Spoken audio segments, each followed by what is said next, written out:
Weh, macam-macam sejuk ni weh. Elsa ada. Let it go, let it go. Uish, baik kat tempat ni. Mr. Bidlas ni. Assalamualaikum. Kita guna ICT punya app kan? Alright. Macam lain dia ICT ni.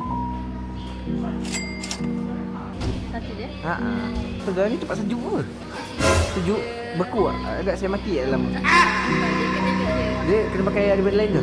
Kita bagi shoes cover. Apa dia? Cover? Shoes cover. Shoes cover? Tak nak bagi kasut basah. Oh iya ke? Kalau saya buka kasut? Tak boleh.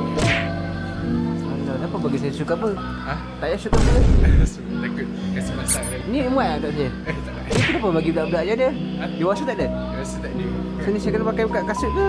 Ni pakai sekali Ni kanan kiri ni? Dua boleh masuk. Duduk boleh masuk Sini lah. Baik, baik je. Okey, saya cuba balik, Ha. Kasut saya besar ni. Yang ni saya sebenarnya besar kita ada. Macam apa dah ni? So tadi takut licin kat dalam. Oh iya ke? So dia punya tapak dia clean. Ada kasut. Nak soalan? Okey je. Masuk sini. Masuk sini. Assalamualaikum. Ha. Oi, sejuk weh. Oi, macam-macam sejuk ni weh. Elsa ada. Let it go, let it go. Uish, baik kat tempat ni. Asal dia macam ni tu. Tak sejuk pun.